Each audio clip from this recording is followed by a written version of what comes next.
Hey guys, how's it going? It's Etanyos here. Welcome to episode number 5 of this NHL 22 Edmonton Oilers franchise mode here in Oil Country on my channel.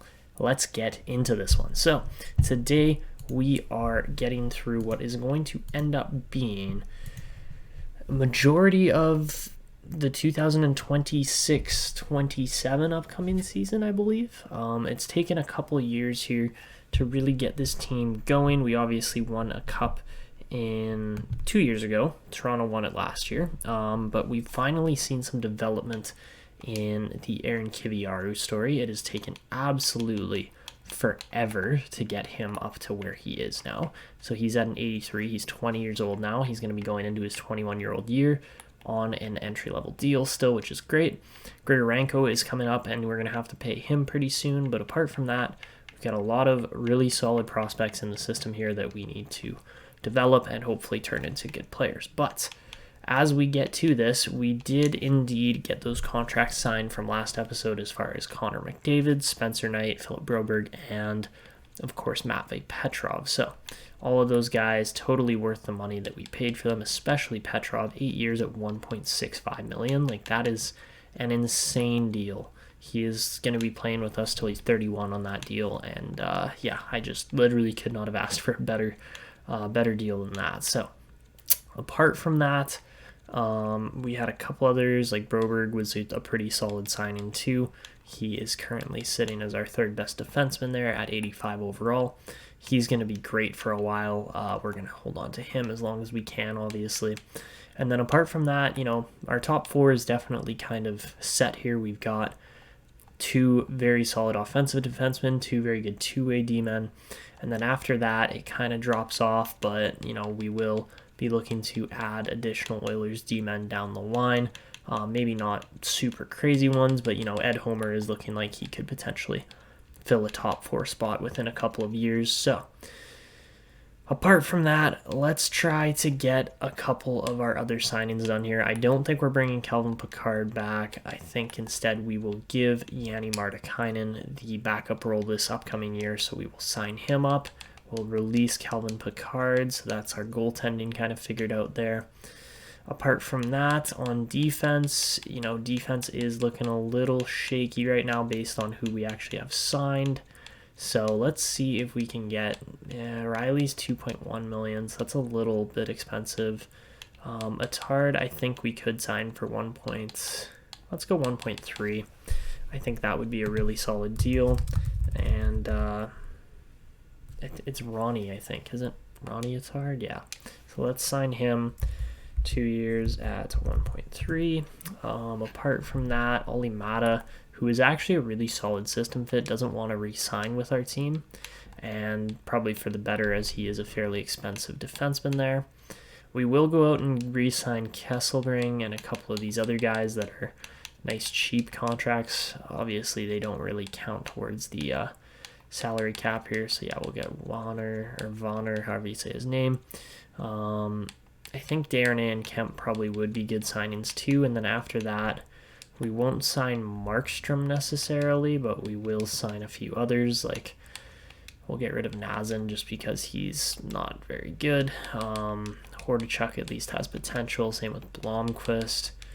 And yeah, we'll see if those guys can turn out. Of course, Sean Breen didn't really get a great opportunity here over the last year, so we'll sign him up too. I think he'll be a good addition to our D-core. And then apart from that, yeah, let's just do Darnay and Kemp for 2 years apiece, and we should be good. If we have to buy them out, we have to buy them out. So yeah, not a big deal there, but that's what we're going to do for defensive signings. We'll probably have to buff up our defense a little more, and I'm hoping we could get Mike Riley at 1 year for $2 million. That would be great if we could.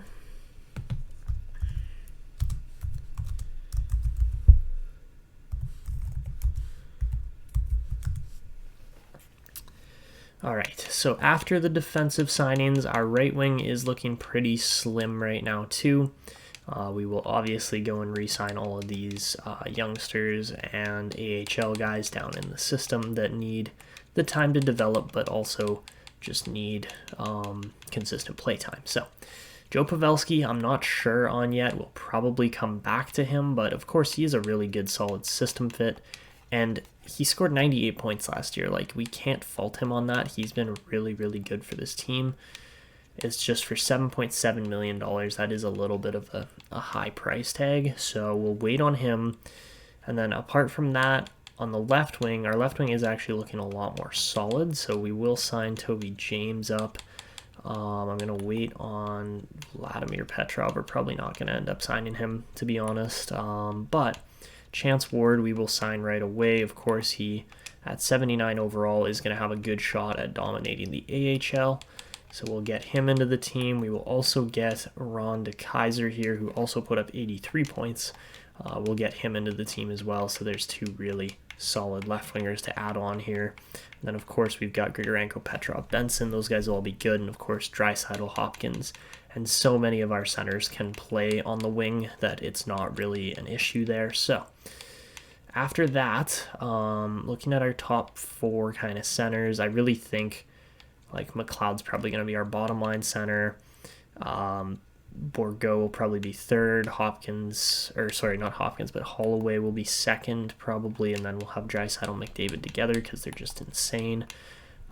Yeah, I think that's going to be the play here, but we'll see how it goes.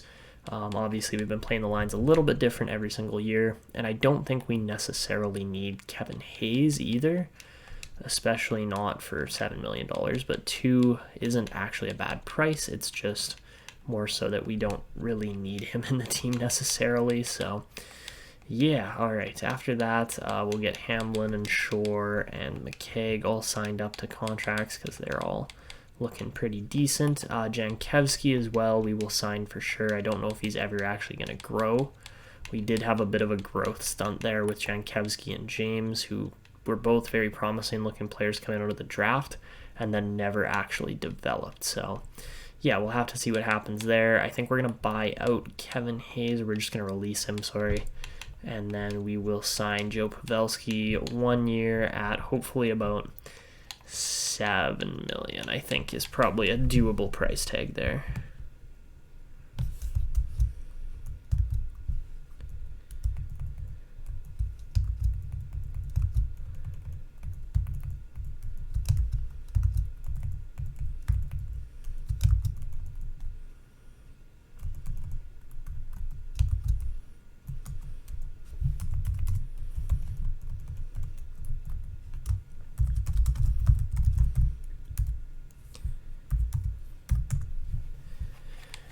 All right, so that is everything for contracts. That's what we're going to stick with for now. We're not going to sign Wale just yet because he is playing in the queue, and, you know, hopefully he can start dominating with Halifax, but we'll see what happens there. And yeah, he kind of reminds me of like a Nico Hischier kind of player, but we'll see what happens there. So, all right. Let's get to free agency. I mean, we'll advance a couple days, go through all of our scouts and everybody else, but it looks like Pavelski re-signed for $7 million, which is a really good price, considering he just came off a borderline 100-point season, and looks like we got just about everybody. So we get Mike Riley, we get Joe Pavelski, McKaig, Shore, Hazard, Griffith, Hamblin, Lavoie, Desharnais, Kemp, Kesslering, James, DeKeyser, Breen, Jason Vonner, Hordachuk, Blomqvist, Jankowski, Martikainen, Ward. That's everybody. All right, we literally got everyone. That's great. All right, so let's go to free agency. I think we have a little bit of cash left over, but not too much. And yeah, let's just see what we can do here. So let's just clear off our trade block. We're not trading any of those guys. And yeah, the team is in really good shape. I do want to potentially give a guy like Kasper Halttunen a shot at the NHL this year, but we'll see what happens. Maybe we end up sticking him further up the lineup somewhere, as he is 79 rated at 21 years old. So yeah, we'll see what happens there. Obviously, DeKeyser, Jankowski, a whole bunch of these guys will be AHL players for at least another year or two. And the team is right where I want it to be. I think we definitely have a competitive team on our hands. It's more so just getting the chemistry to work to the point where we win. So, do we go out and re-sign Olli Mata? We've got $6 million. Obviously, we're not going to be going for a guy like Rasmus Dahlin, although he would be phenomenal. Yeah, I'm just trying to figure out how we're going to do this. So, who's the team interested in him? Buffalo, of course. Okay. All right. What about goalies? Montreal forgets to sign their elite prospect goalie. That's smart. Well, Bryant Ellington hasn't been particularly good, but doesn't fit our scheme. That's fine. Oh, here's a cool one. All right, so just looking through free agency, found a bit of an interesting one here. Topi Pettinen, 54 rated 19-year-old grinder, unsigned, undrafted. We'll sign him up because why not?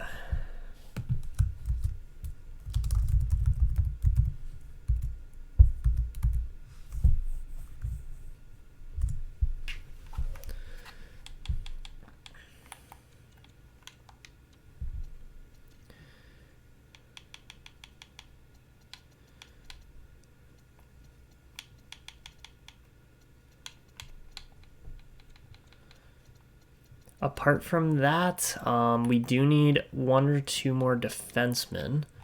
But overall, you know, there's nothing too crazy going on here. I did notice Fabian Zetterlund at an 84 overall costs literally nothing.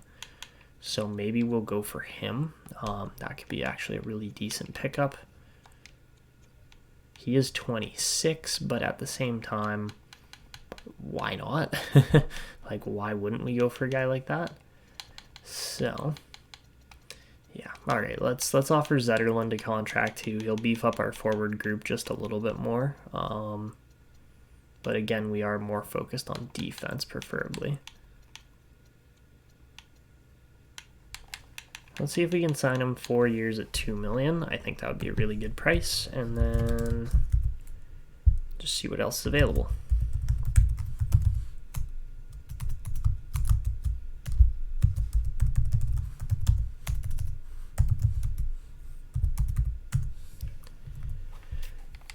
All right, so that's 2 out of our potential $6 million. And then after that, who are the best defensemen on the market? They're actually not too pricey, which is surprising. Normally defensemen are way worse than this price-wise. So Dahlin is so far the only one that fits all of our pairings. Andrew Peak, actually not looking bad, or PK, however you say his name. Matheson is just a little old. That's the only thing with him. We don't need another offensive defenseman, even though Carrier does look good. Carson Soucy might not be a bad pickup, actually. Yeah, we could probably do that. All right, so let's go. Ooh, ouch. Okay, he's really expensive, which doesn't work with me, unfortunately. Yeah, Soucy's just way more expensive than I was initially anticipating, but that's okay. Jersey's not bad. Edmondson's not bad, but he's old. Colin, not necessarily great. Okay. Maybe we go with Lyubushkin or... Alright, so I'm thinking we go out and get Logan Stanley as one of our potential 2 defensemen we're going to get, just because he adds some really decent size to the back end, and then along with that, then we can still afford a slightly more expensive D-man.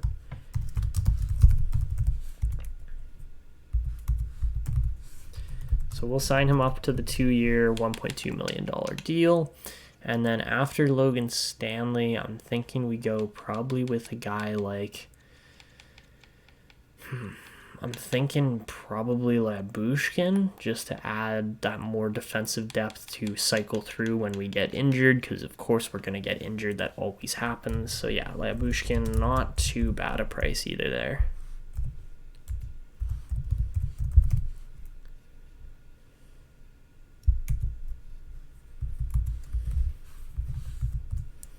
And we'll pay straight out 2 year or 3 years at, let's go 2 years at 2.5 million. I think that's probably, oh, okay. Well, we did 2 years at 2.875, which was a little more than I wanted to spend, but, we'll probably end up trading him off eventually when we need the cap space. So, yeah, let's advance a couple days here, see what we get for sign-ins. I assume we're going to get everybody we get. Pettinen on day 4. We don't get Stanley, but we do get Labushkin, and we do get Zetterlund. All right, so let's just go and just clear up some of our worst players here that we don't necessarily need. There are going to be some just terrible players through here that we can get rid of. So starting things off, we'll go with McCaig and probably I don't know. Yeah, let's go McCaig and Desharnais. Get rid of those two. I'm sure nobody's going to want them, so let's just throw a 5th round pick in there too, and then swap it for a Colorado 5th. Something along those lines. They've got more than enough roster space.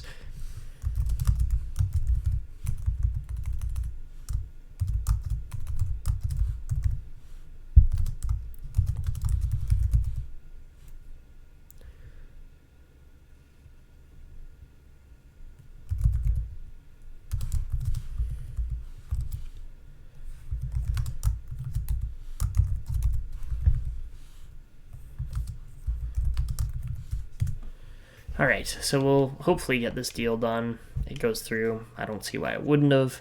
And then we will go back and just make sure that we get Logan Stanley here for that 2-year, whatever the price was. It's not very expensive, $1.2 million or whatever. So, all right, I guess we'll go with Sean Durzi instead. Let's go with a $3.1 million deal for the next 2 years. And I guess that's going to have to work because we totally lost out on Logan Stanley there with that roster mess up. So we should definitely be able to get Durzi here to buff up the defense a little more. And there we go. All right, so let's head to the next season. This Oilers team's in great shape, and really we don't have that much to worry about apart from prospect development and team performance. All right, guys, so here are your Edmonton Oilers lines for the 2026-27 upcoming season here. It should be an interesting one for sure, but really this team, I don't know if it can get much better than it currently is. So we've got plus chemistry on all the lines. We're going to go with the power line this year in McDavid, Draisaitl, and Grigorenko. Those guys should be able to bang home at least 100 points apiece, especially if they can all stay healthy all year. I have noticed Grigorenko actually has developed quite nicely physicality-wise, considering he was just 5'9" to start with and had no weight. He's definitely improved. So apart from that, we've got Hopkins, Holloway, and Petrov as our second line there. Nugent-Hopkins, whatever you guys want to call him. I always call him Hopkins, but yeah, really good second line there too.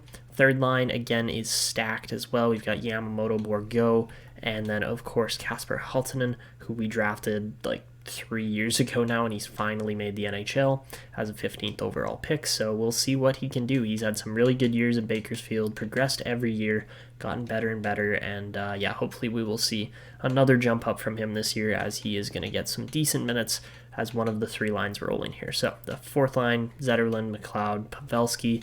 Really, I think this is probably it for Joe Pavelski's career. We are just kind of reallocating that money towards a guy like Grigorenko here in the future. And of course, at 42, I don't expect Pavelski to produce more than Hopkins, as yeah, we should see better numbers from certain guys here than Pavelski. So on the defensive side is where we're a little more shaky, and I don't entirely understand why. The chemistry should be better between Bouchard and Broberg. I don't know why it isn't and why it does that. That just doesn't make sense to me. But regardless, we're playing Kiviaru on that second pairing to start. He's going to play right side because he's the offensive defenseman. We do have to go change his number as he wears number 33, but we will go change that in just a minute. And then, of course, the bottom pairing is not going to get chemistry because the defense have no X factors, but that's fine as they are still both very solid top 6 depth defenseman kind of guys. And yeah, that is essentially the team for our roster layout and makeup. We've got Spencer Knight and Stuart Skinner in goal, of course, each of them looking very good over the last couple seasons. They could be a little bit better, but they've been all right. So on the bench or for scratch players here, we've got Sean Durzi, Tyler Benson, and Pius Suter. So that is our roster makeup. As far as our power plays go, just feel free to pause. I'm going to go through these really fast, but power play 1's insane. Power play 2 is insane. 4-man power plays are also going to be super, super good. And that is the power plays. As far as the penalty kills go, they're all right. Like the first 2 units are really good here, +5 and +3. The third unit could be a little bit better, but again, that's where Pavelski comes in to help out. For our PK, 3-man PK, it's not so great. It's +0s and then a -2. +0s hits 0s and then a -2. And for our extra lines, this is what we're running. I think it's going to be extremely deadly, but it keeps changing. I don't understand why, but it keeps changing my centers to wingers every single time. Like, I want to have McDavid as the center on this line, and it keeps putting Draisaitl. That's another glitch in NHL. Like, look at that. Bourgault is there now, but I literally just went through and changed this like maybe a minute ago. And yeah, I just don't understand why it does that, but it does. So yeah, I guess we'll just go through and fix all of this again, and the second I back out to save it, it'll mess it all up, because that's how NHL is. So, extra attackers, there you have it, McDavid and Holloway, since they're not on the same line. And then McDavid, Kiviaro, Bouchard, Draisaitl, and Grigorenko will be our top 5 shooters. And that is the NHL team. As far as the AHL goes, this is what our lineup's looking like. It's surprisingly solid, despite the fact that certain guys like James Jankowski aren't very good players yet. We're working on that. Hopefully we will see them develop here pretty soon. But of course, we're keeping our eyes mainly on Rhonda Kaiser and Chance Ward. Those are our 2 big names that we're expecting to come up to the league for the upcoming season after this one. But apart from that, the defense sucks. There's no other way to put it. It just sucks. Ed Homer is our best defenseman at 77 overall. And actually, sorry, Ilya Lyubushkin is our best defenseman at 81 overall, but Ed Homer at 77 and 19 years old is our best prospect defenseman out of all of these guys. Sean Breen hopefully can make a jump this year, get up to like a 74, 75 or something like that, hopefully, but we'll see. And then apart from that, our goalies are looking pretty good. Olivier Rodrigue is 81 overall, so not any worse than Stuart Skinner there. But yeah, that is how our team is looking makeup-wise. Power play is surprisingly good, despite the fact that we don't have a lot of chemistry in this team. We're making it work barely, but on the penalty kill, somehow the first penalty kill is a +5. Don't ask me how. I don't entirely understand how the chemistry works. The rest of these should be negative because there's no X factors here available. And yeah, the rest of the PKs are going to be pretty atrocious, but there's not really a lot we can do because none of our defense have X factors. So yeah, there you have it for 4-on-4 and 3-on-3 here. These are the lines I guess we're going with. I mean, it changes it on me without me doing anything really. So yeah, that's our lineup for the AHL. It should be all right. I think Bakersfield will do just fine, and I think Chance Ward's going to tear it up. But that is the team for this upcoming year. So let me get some scouting done, and then we will jump through the simulation for this season. So something I totally did forget to do was to go in and just adjust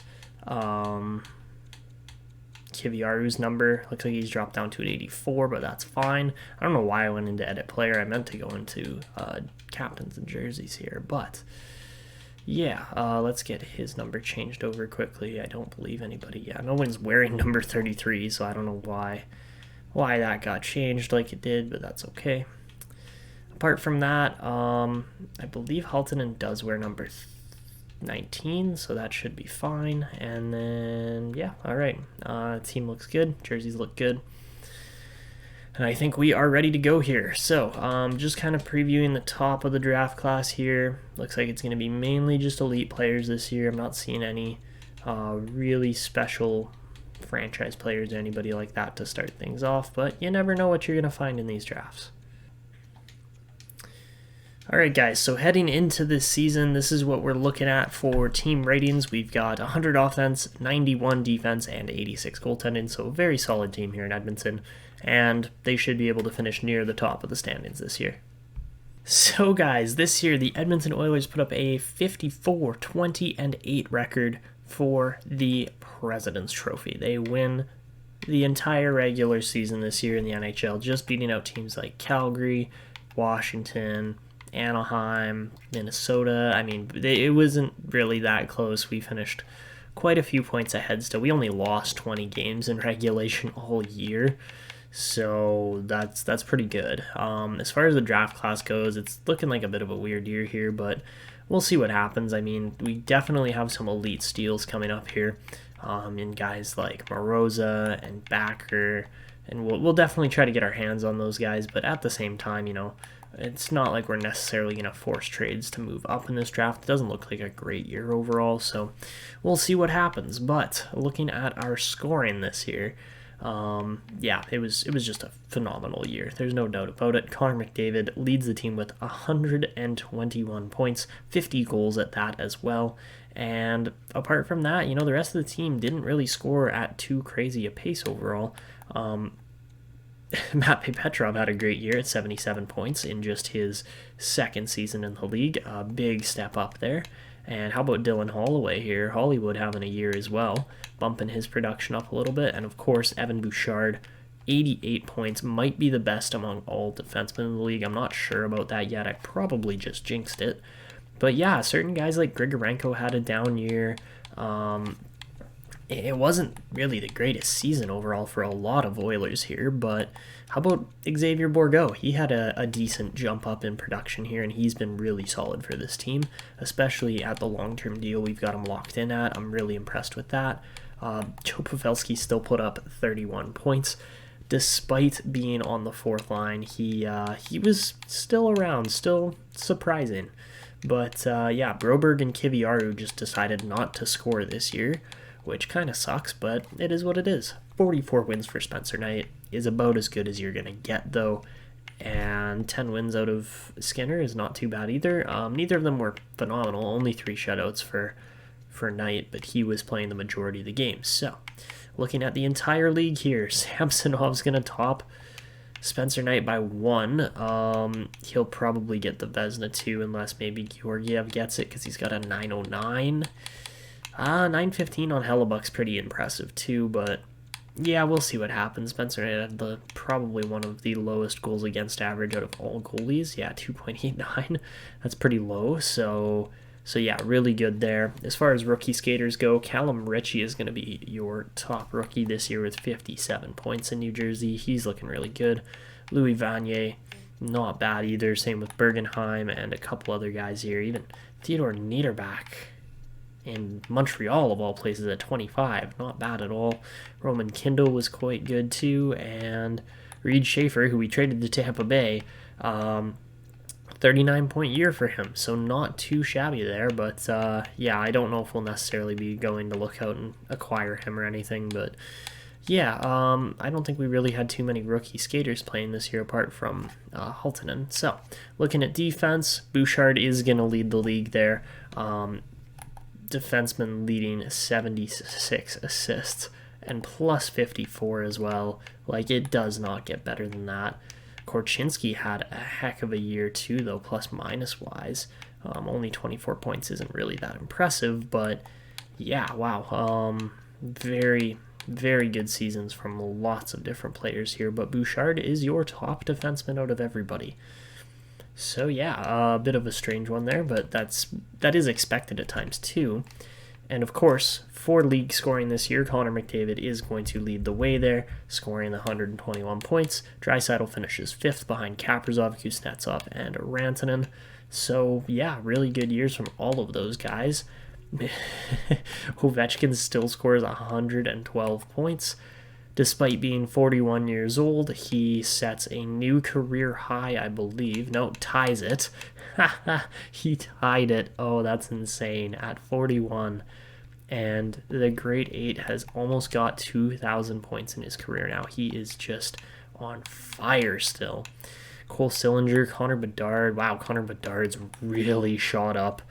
Yeah, you look at his progression in Philly. He's been something else. My God, Connor Bedard is good. But yeah, keep an eye on him. Logan Stankoven hits a medium elite. He's looking like a hell of a player too. Lots of guys here really turning it on. And yeah, just a great year overall from the league. Your top goal scorer is going to be Connor Bedard in Philadelphia with 58 goals, just topping out McKinnon, Ovechkin, and a couple other guys there. McDavid, of course, was on that list too, but not quite in the same kind of area there. Kuznetsov had 86 assists. That's insane. Draisaitl had 74, but he also had 40 goals to go with it. So yeah, we had a monster year here in Edmonton this year.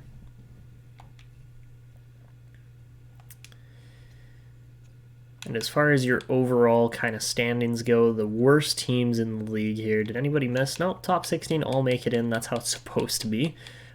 Philadelphia misses the playoffs brutally, though, despite having not a bad team necessarily. Like D'Angelo and Bedard scored like crazy, but looks like the Buffalo Sabres are actually going to be the worst team in the league yet again here. They get Danielson, they got, they've got a good team on their hands. They just can't put it together, I guess. Like, I don't know how else to explain that, but they're just, Buffalo's struggling, unfortunately, so. All right, so looking over at the AHL this year, and Chance Ward is going to lead the team with 81 points in just 72 games. I believe we're done. 42, 21, and 9. Yes, we are indeed done the regular season there in Bakersfield too. Sometimes I miss it and mess it up, but not today, fortunately. So, yeah, Chance Ward, 26 goals, 55 assists. 51 goals, 25 assists for Ron DeKeyser. Look at that shooting category. This guy can score goals like nobody else. We picked up a stud here, and I think he's going to be in the NHL next year, no doubt about it. It's more so just a matter of, is he going to be winning the goal scoring title here in the AHL this year? We'll have to wait and see, but yeah, very good season from quite a few different guys here. 69 points in 69 games for Edward Sale, and he doesn't grow. Yet again, he gets up to a 76. Wow, 1 growth rating. That's so great. Not really, but yeah, apart from that, not really too much scoring. 0 goals for Ed Homer, yet he still manages to get 29 assists. That's something else. Like, you don't see that very often, but all right. Bit of a strange year, but we'll take it. Our top scorers are really our top scorers, and then it kind of drops off from there. So there you have it for Bakersfield. As far as the entire league goes, Ward and Dolan are going to tie at 81 points apiece for the top of the league and scoring there. Your top goal scorer is indeed Ron DeKeyser by a single goal, beating out Jared Anderson Dolan. He had a heck of a year too, but Chris Horton was also really good there for Buffalo, or for Rochester, I guess, but that's Buffalo's team. And Toby James even made that list there, top 10 as well in goals, despite being more of a playmaker. Not bad at all. All right, your best assist guys are Nelson, Sale, Mizek, Leonard, and then Ward. And as far as plus minus goes, looks like Thomas Harley's the best guy down there in the league. We didn't really have anybody, as our team kind of struggled a little bit plus minus wise, but that's okay.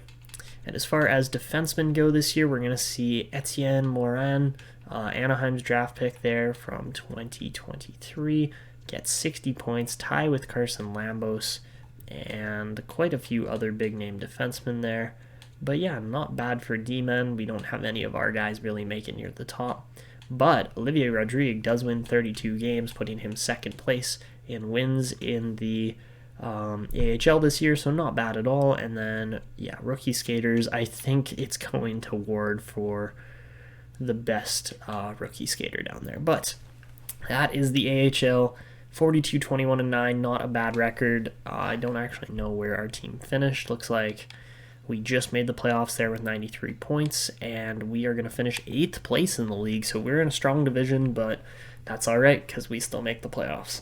All right, so after a pretty decent season here, we are going to jump into the playoffs. We'll see who we're taking on, and it should be a good year, hopefully, as long as the team can, break the President's Trophy curse. But first things first, we will be taking on the St. Louis Blues. So let's take a look at how good this St. Louis team really is and how they match up against us. So very good first line as well. They're going to give us some trouble there. and then a really solid kind of depth defensive forward core. So hopefully we can actually play against them and do well there, but at the same time we'll have to wait and see. So Dalhaniuk actually turned out to be a pretty decent defenseman for St. Louis, and apart from that, they are, not gonna lie, they are a little bit weak on the defensive end. Wow, this team should not go anywhere, but instead, we'll probably struggle with them. So let's get into this and see how we can do against St. Louis. All right, so as we take on the St. Louis Blues here, let's see how game 1 goes, and I'm sure the AHL playoffs will be starting up soon too. So game number 1, we are going to be, okay, Ronnie Attard's healthy, that's good, and we win 9-3. That is a huge game 1 victory. We just absolutely stomp on the St. Louis Blues there, and we will be taking on Henderson with Bakersfield here, so that should be a good series in the AHL, but we're not going to focus on that one so much. All right, so very solid game 1 there, and let's see how game 2 goes, if we can win both games on home ice or what happens. And looks like we're going to get Ed Homer back for the AHL team, so that's really good because he is definitely a bit of an influential piece on this team, and we definitely want him playing. So yeah, let's definitely get him back in the lineup. And all right, game 2, all right, is a 3-2 OT loss for Henderson, but a 5-0 win, and Vyacheslav Grigorenko is going off here with 5 points in just 2 games. So very, very solid start from the Oilers. Not so great from the Condors, though. All right, so into game number 3 and 2 here, and we're going to lose Tyler Benson to a strained hamstring, but we're going to win again 4-3 in OT. Draisaitl, 3 goals, 3 assists in 3 games. He's playing amazing. And we are one of the only 3 teams remaining that hasn't lost a game yet in the playoffs, along with Pittsburgh and Columbus, but those teams are also very good. And we go down 2-0 there to Henderson, so not a great start in Bakersfield there. So, all right, on to game number 4 here, and we could potentially sweep the St. Louis Blues. Let's see how it goes. Do we break the President's Trophy curse in just 4 games, or what happens here? And we start off down 1-0, Justin Falk gets a goal on Spencer Knight. Second period, it's a 2-1 game as McDavid gets a goal there, but so does Ryan O'Reilly. Power play here for Edmonton. Shea Theodore on the power play scores. Power play St. Louis. We get a shorty from Kyler Yamamoto. That is massive and a backbreaker for the St. Louis Blues. And wow, we are in a good spot here. But power play again, St. Louis doesn't convert. Power play Edmonton, Evan Bouchard. Our defense is getting it done this playoffs. This is massive. This is exactly what our team needed. Make it 5-2 Xavier Bourgault, and we beat St. Louis in a clean sweep to break the President's Trophy curse. Great start to the playoffs from the Oilers here. All right, so it looks like Pittsburgh and Edmonton will be the only 2 teams to sweep in the NHL, and let's just see how game number 4 goes. Do we get swept by Henderson? I would very much expect that, but let's see what happens here. And we lose Seth Griffith. And we do manage to hold on in a 5-4 OT win. Chance Ward willing this team towards victory. Game 5, and we're finally out. We lose in OT 4-3. And that will be it for the Condor season as they are eliminated in round 1. So despite having a pretty solid team down there in Bakersfield, we just don't get the job done there, but that's all right. Can't win them every season. But at the same time, our Edmonton Oilers team here is looking like they could potentially go on quite a run. So let's just keep things rolling here. Pius Sutter actually looking pretty good on the bottom line there. We've been rolling 3 lines steadily, and it's actually paid off quite well. We've got lots of guys having just phenomenal playoffs here overall. They're all looking really good for the most part, and yeah, let's just keep it rolling here. So how about the defense? Defense is looking good. 2 goals from Broberg, 5 points from Bouchard, 3 and 4 from Kiviaru. All right, Kiviaru's looking solid, actually. I was hoping he would get things rolling, and it looks like that is the case. So, all right, we will get a Battle of Alberta in round 2, and somehow Calgary has home ice advantage. They need to fix this glitch so bad. Like, there should not be a first-place President's Trophy winning team that doesn't have home ice advantage throughout the whole playoffs. Like, how are we playing in the Saddle Dome in round 1? Don't ask me, because I can't explain it to you guys. I think it's just a glitch, but here is the Calgary team we're going up against, and my lord, that is a stacked top 6. So yeah, we're gonna have some fun here. Calgary's built out quite a nice core here, and of course Connor Zari's looking amazing, along with Elias Lindholm and all those other guys. They got one heck of a team here in Calgary, and with Samsonov in net, you never know what's going to happen. We're going to have to really play hard to win this, so let's see what happens. But yeah, wow, what a team here in Calgary. They're going to give us a solid run for our money. So Battle of Alberta, Chicago, Minnesota, Columbus, Pittsburgh, and Detroit, New York for round 2. Not a bad conference semifinals here, so not bad.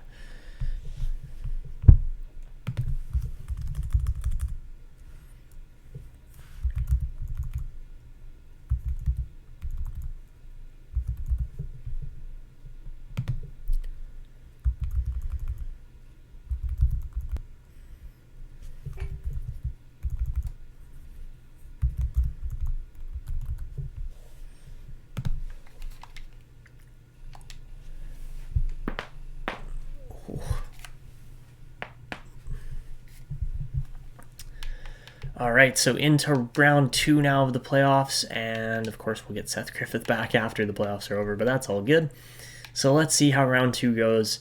Should be a good one, and Calgary will very likely put up a fight here. So let's go. Game 1, we lose 4-3 immediately, and for some reason, again, at the Saddle Dome, doesn't make sense, but we need to play better if we're going to beat Calgary. So into game number 2 here against the Flames, and we lose 4-2.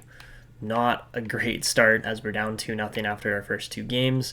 Looks like a lot of series are going 2-0 here to start off. So, all right, let's see what we can do here heading into games 3 and 4. We need wins in these games, and our team they're just shutting down our first line, which isn't great. So, game 3 here, and we're going to lose 4-1. So, yeah, that was not good at all.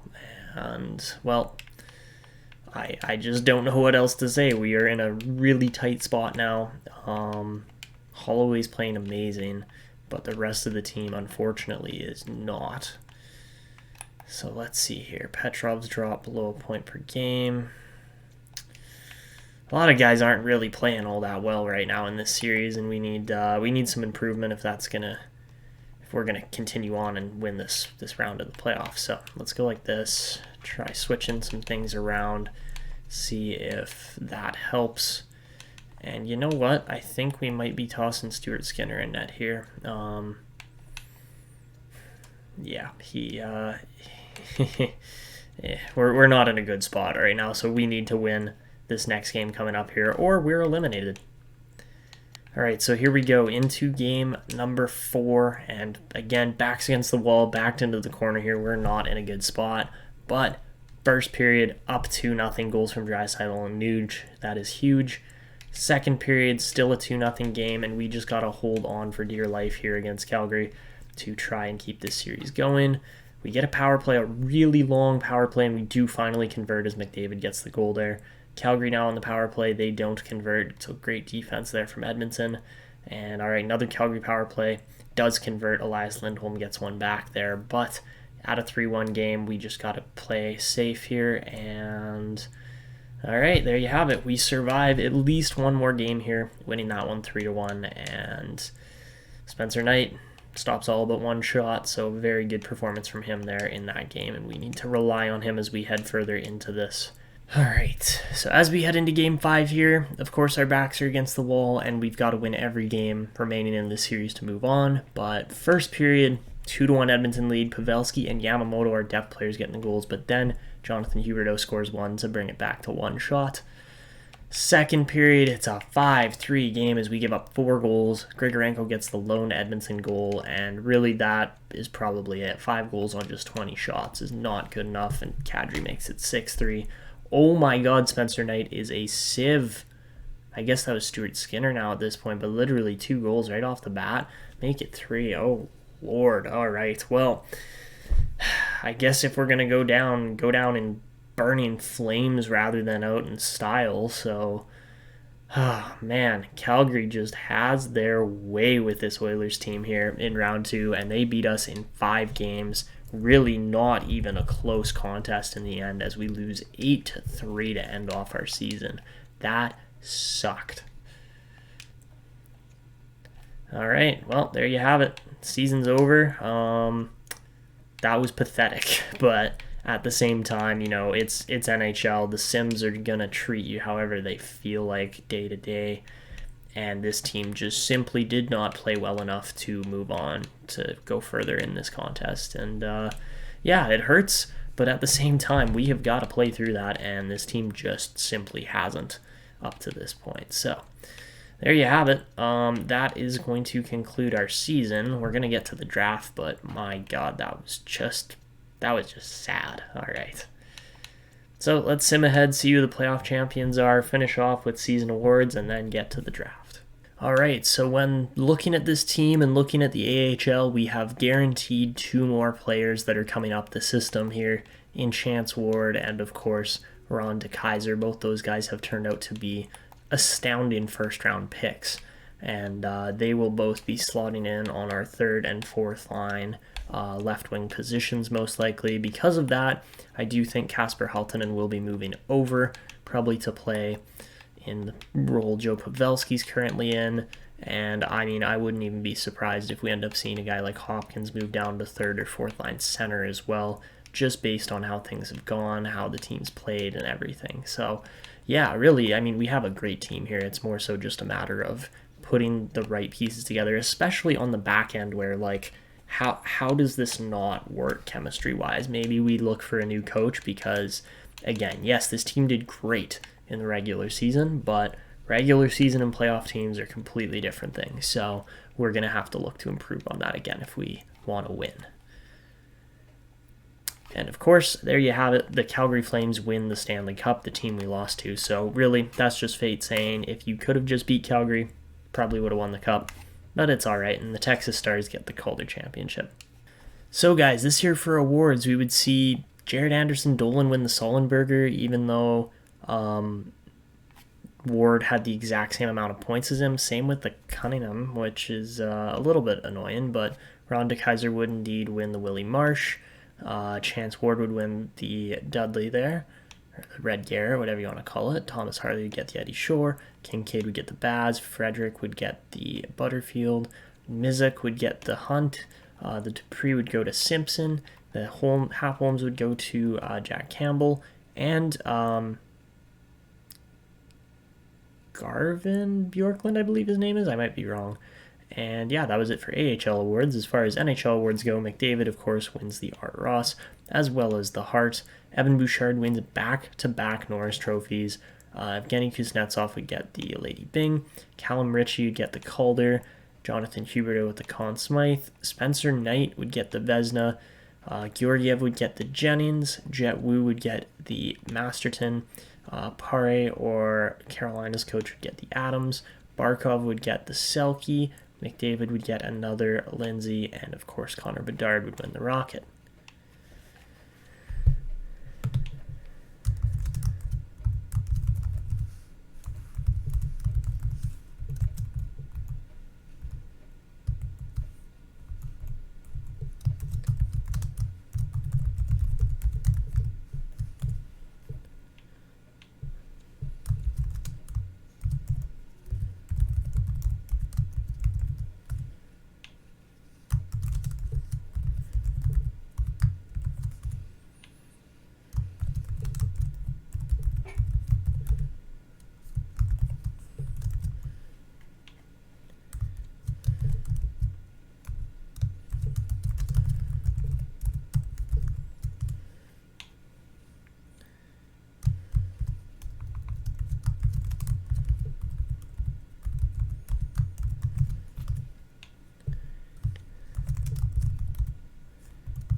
All right, so with the season being done here, we've actually got a pretty sturdy draft class coming up for players I think we're going to be able to acquire. It's not a bad looking draft overall, but at the same time, we're not trading up for defensemen or anything. It doesn't really make sense, especially when we have these options available here a little bit later on in the draft.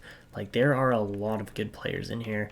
I'm quite interested in this Drake Merrick's guy because he's 6'5", 220. 3-year ETA and has a ton of X factors. I think like it's all 3 bars, but I'm pretty sure he is going to be a low elite around pick 60 or so, which is crazy. Apart from that, Israel Morgan also looks like a really good player. I assume he's going to be a playmaker, but we'll see.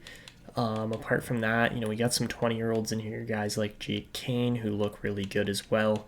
I don't know if we're necessarily going to go for Chris Goddard just because he's 5'9" and kind of small and undersized. But apart from that, like a guy like Gary Moroza as a late 7th round pick is going to be good. Marcus Safronov is probably going to be one of the guys we trade up for because he's got a good system fit, looks really good as a defenseman, and we could use some extra D-men on the back end there. Same thing with Artem Glebov, even though he doesn't necessarily fit the system as well, he's still low elite guaranteed. So yeah, that's kind of what we're looking at. Chuck Allison as well, a nice late round pick we should be able to get. So let's hop into this. I don't think we really need to take too much more time on determining who we're picking. It's just making 1 or 2 trades to line up all those picks because we don't, of course, have our first round pick as usual. So Seattle Kraken are going to win the draft this year, moving from 7-1 to pick first. Now the Coyotes move from 6-2, and Buffalo, Los Angeles, Montreal, and the New York Islanders, as well as the New Jersey Devils, all get stewarded out of top-end picks.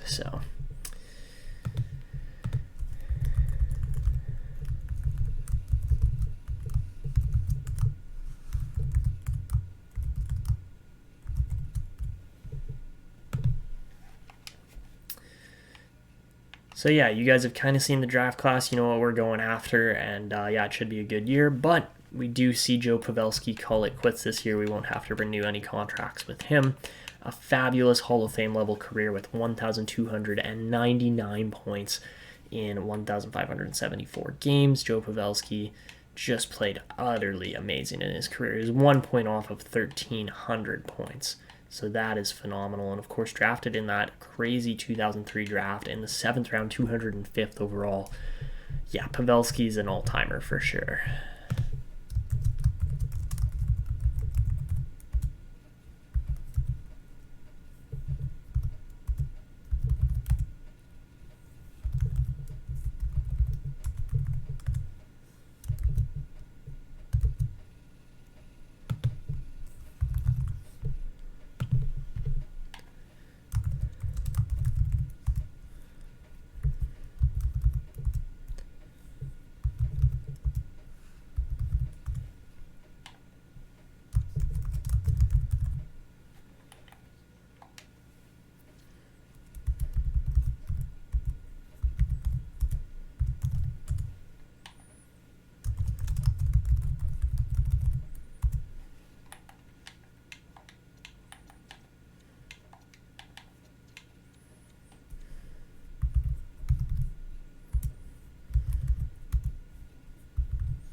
All right, so just to highlight a few other all-time names in this draft class, Jamie Benn was pretty good, of course. Nazem Kadri retired and probably could have kept playing.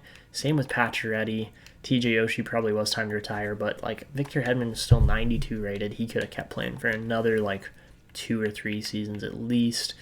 Apart from that, David Krejci, Logan Couture, Josh Bailey, Adam Henrique, some pretty solid names throughout this list still as well. Great players overall. And then, of course, in goal, we see Marc-Andre Fleury retire with 613 wins. That is absolutely phenomenal. And then, of course, Craig Anderson, Semyon Varlamov, Reimer, Jones, and Allen also all over 100 NHL career wins, which is pretty insane. And yeah, very, very good retiree class this year.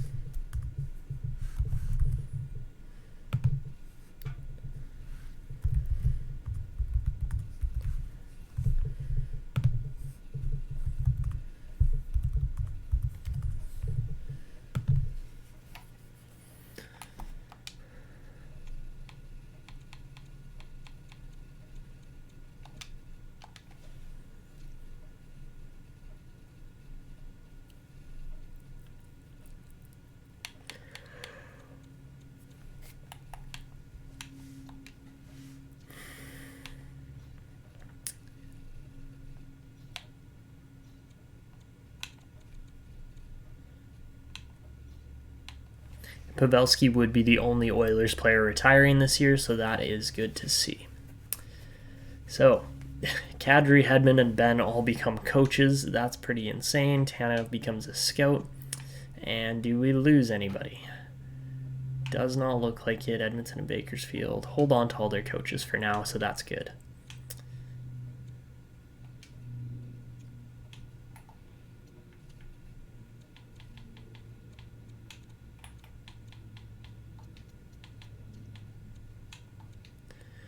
Alright, so with our picks aligned here, I think we're pretty set up to land some more good pieces in this draft.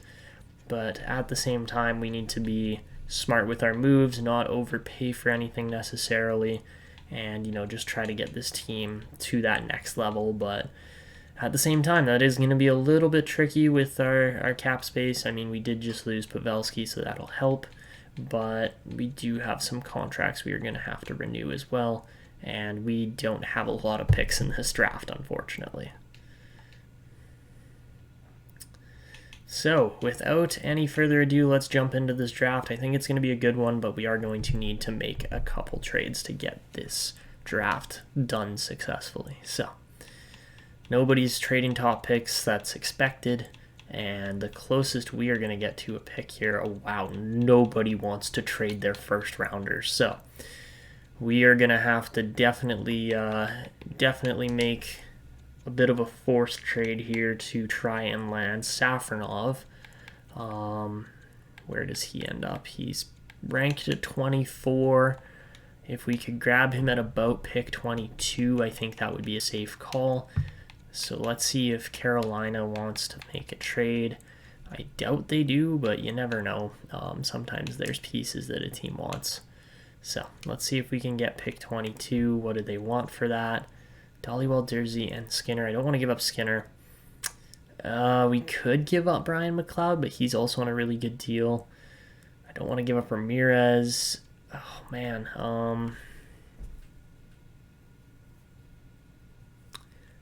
We could do Martikainen and Durzi. That's actually a really good deal, because then we get rid of that Sean Durzi contract, which really isn't the greatest thing ever. So if we go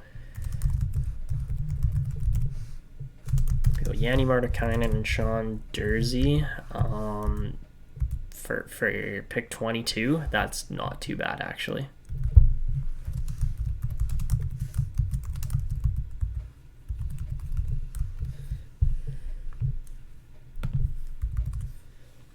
All right, so let's make that trade. I'm happy with that one. And then the other trade I want to make is for a couple second-round picks here. So let's see. Can we do Phillies picks there? That might not be a bad. Yeah, that could work.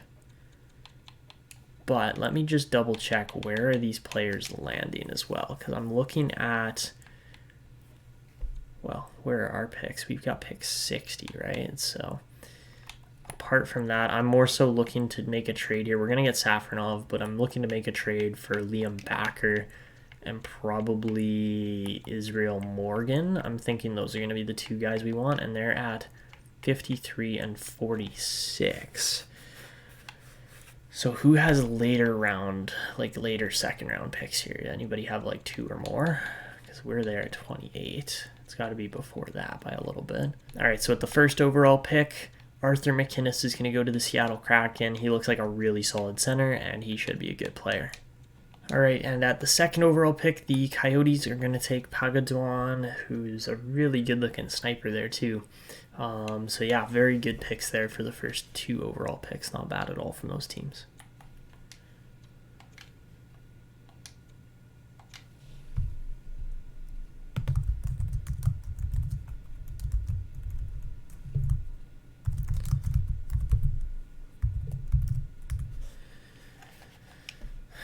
All right, so I think the trade we're going to try here is going to be with the LA Kings. They have picks around where we want to trade, or sorry, not the LA Kings.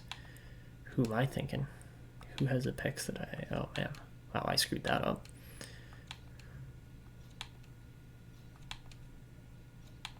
Oh yeah, sorry, that makes more sense.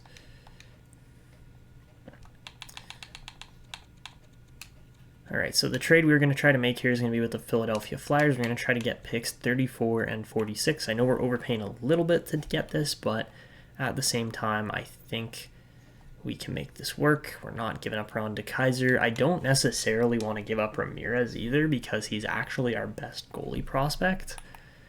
But at the same time, we'd be getting some crazy good other forwards and players like that. So let's see if we can find a substitute piece for that. That would really make this deal easier. And yeah, Ramirez is the only one they want there in goal. So I don't think we can make that work necessarily.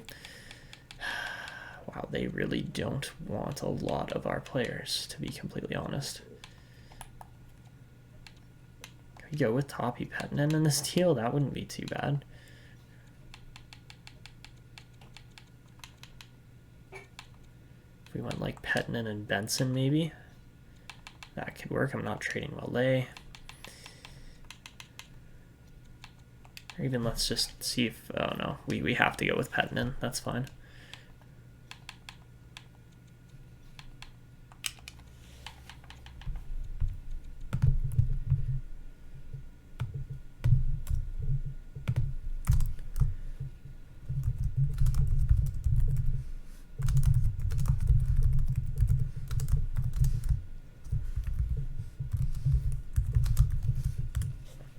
All right, so a bit of a bigger deal here as we trade Dhaliwal, Benson, Pettinen, and of course a third in exchange for 2 second-round picks this year. So does it go through? Yes, it does. Beautiful. All right, so with those picks, we're going to hopefully get something solid here. And all right, at pick 22, we should indeed be getting Marcus Safronov. Good-looking defenseman. I'm really hoping he's elite. I don't see why he wouldn't be. And he is a 74 overall two-way defenseman with tape-to-tape and a couple other very solid abilities there. He's going to be a solid one. So that's a great pick there. Hopefully he will develop. And now over to pick 34, where we see Jack Thorne get picked just ahead. I definitely missed on some scouting there, as I did not realize Thorne was going to be that good. And apart from that, wow, no other really solid picks there. So up next, we're not going to go with Goldobin or anybody else like that. No, not even Goddard. We are going to go with Liam Backer here. 3-year ETA on a 17-year-old 6'2" sniper out of Liga. We're going to take this guy. And he's 66 rated and, of course, is fully loaded on X Factors. That is about as good a second-round pick as you're going to get. And all right, over to pick 46, where we will see Quincy Reed, Bradley Sharp, and yeah, those are 2 other very solid players that are getting picked in round 2. All right, so for pick 46, we're going to go off the board just a little ways and aim for Israel Morgan, who, again, looks fully loaded on X Factors. And he is a playmaker, so center and right winger. He's got ankle breaker and a bunch of other X Factors that look really good. 64 overall, again, very solid pick. That was totally worth the trade for Dhaliwal, Benson, and those other guys that we just made.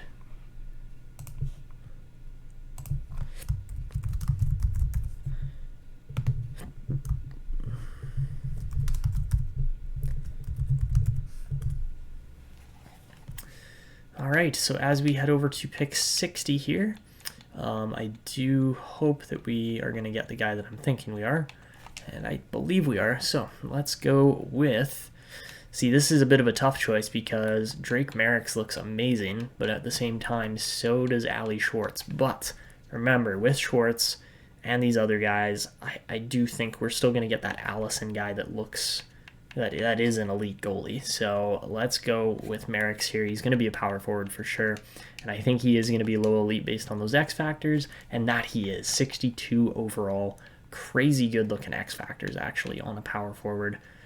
And we'll see if he can develop because, 47 points with Halifax isn't bad. It's not particularly great, but yeah, if he can develop in the queue there, that is going to be huge. So, all right, looks like Miller's going to get drafted in the second round as an elite goalie. Ooh, Casey Agostini, we miss on a high elite goalie there. Colorado might just have found themselves a new franchise goalie there. Probably the best one since Patrick Waugh, if he turns out. But let's see how good. Yeah, Schwartz goes to Pittsburgh at the very next pick at 61 there. So, yeah, there are a lot of good players in this draft. And Ricardo Ferraro is available there at 96, but we're not going to take him. We're instead going to go with Jake Kane, 3-year ETA. If he can hit the NHL by the time he's 23, that's good by me. And yeah, he looks solid. Very good playmaker there. And we'll give him a little more time to develop too, but again, not a bad pick. All right, over to pick 124 now. And at 124, I think this is where we're going to start going off the board a little more, be a little less within the kind of pick range that you would expect, but that's all good because, I think we're going to land some really good prospects here still. I know we're going to land some good prospects, but it's more so just picking them a little further back on the board. As you can see, 4 low elites. We got to pick them all. We've got exactly 4 picks left here, which is perfect. So let's start off with the lowest, or the highest ranked guy in Chuck Allison here, and we'll take him. And of course, he's a medium elite goalie there, 56 overall, not too shabby, but hopefully he can improve on that. All right, next up, we are going to go with pick 141, and of course, you guys know who we're taking here. We're going to go with Artem Glebov. Hopefully he fits our system. If he doesn't, that's a bit of a bummer, but he is also a 5th round pick, so we're not exactly spending a very expensive pick on this player, and I think that's going to be solid. So yeah, we are nailing the potential here on this draft. We got some really good picks. And all right, next up at 188, we'll take Jonas Chorny, and he is a 49 rated low elite playmaker. So again, you never know with these guys. They might make the NHL, they might not. And at pick 220, of course, we have to go with Yuri Moroza, low elite sniper out of Russia, and he's also 49 rated. Let's see if any other low elite players cross the board here. In the 7th round, doesn't look like it so far. And yeah, ouch, that's a bit of a miss there for quite a few teams, but Kostitsyn, not a bad player there for Pittsburgh. They land a decent potential guy. And all right, no, 1 low elite there in Pierce Moteau, or Moteau, however you say it. But for the last 3 picks, doesn't look like anybody gets picked there. And that is pretty much it here for this video. So we land really four guys who have good shots at making the NHL, and Safronov, Backer, Morgan, Merrick. Sorry, so Merrick's has a chance too, so that's 4. And then, of course, Chuck Allison is 5 for sure. Kane, Glebov, Chorny, and Moroza, they're all up in the air. They have NHL potential. It's just a matter of actually fulfilling that. So there you have it. That is the draft. And yeah, just to look by round, Martins, Baldwin, and Martinez went with the next 3 picks there for the top 5. But yeah, I'm really happy with Safronov and all those picks overall. Something else that I totally forgot to point out to you guys was the fact that Silas Cullen, our 5th round pick out of the USA League a couple years ago, last year actually, has grown up to a 75 overall and is actually our 2nd best unsigned prospect behind just, of course, Guy Ouellet, which is insane because Ouellet was a freaking 8th overall pick. Cullen was 153rd. So yeah, bit of a solid team here that we've got, a crazy good prospect pool. And something else I definitely need to point out to you guys is just the sheer growth in this team. Look at these players here. Never mind Grigorenko. He didn't have a good season. He should be up to like a 92, 93 by now. That's all good, but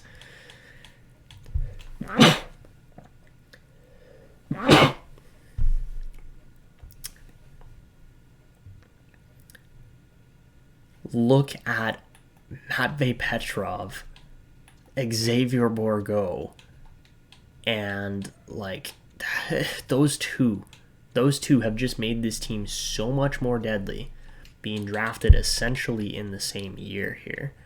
I believe they were actually. So yeah, both in 2021, tons of picks apart, but it doesn't matter because Bourgault can play second line center if we need. Petrov, of course, is going to be on that top line next year with McDavid and Draisaitl again because it just worked.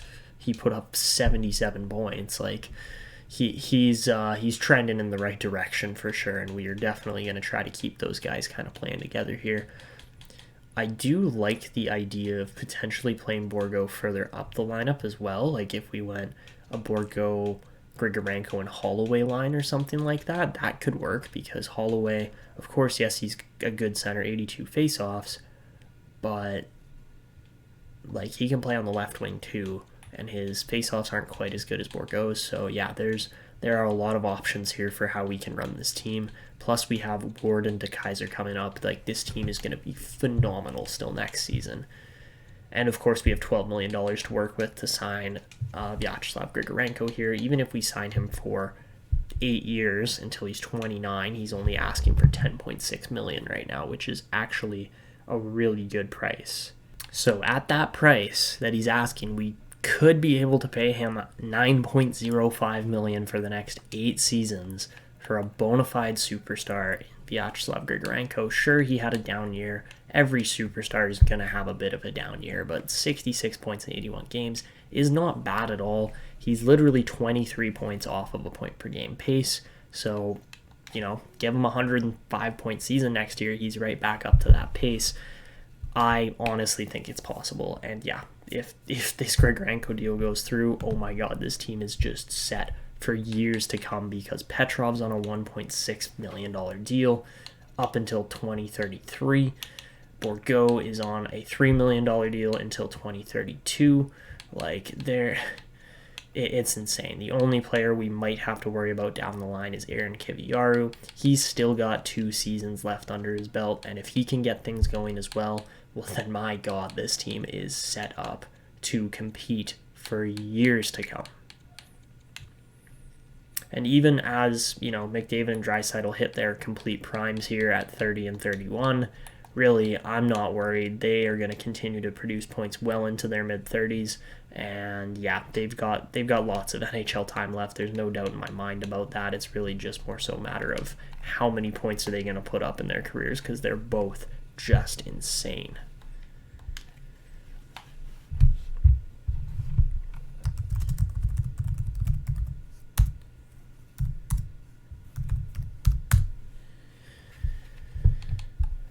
Apart from Grigorenko for expiring deals, I don't know who else we're going to sign. If Pius Suter wants to come back for 2 years at an entry-level 2-way deal kind of thing, let's do it because he fits our bottom line quite well.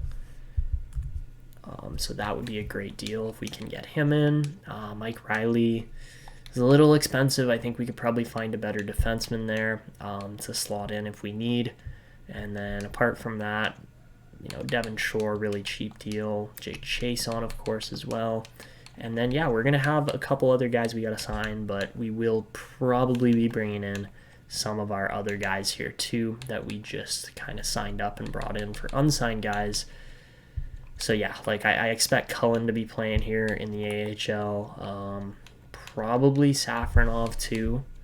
And then apart from that, the rest of the guys we're going to leave for now, except maybe Welle. But even then, we'll sign Welle. He'll go back to junior because he's not going to stay up in the NHL. And, yeah, all right. I like where this team's at. So anyways, guys, that's what we're going to wrap this one up. If you enjoyed, of course, show your support down below. And also leave comments to get featured in the next one. But that is going to be it for me. This is Etanyos signing out. And until next time.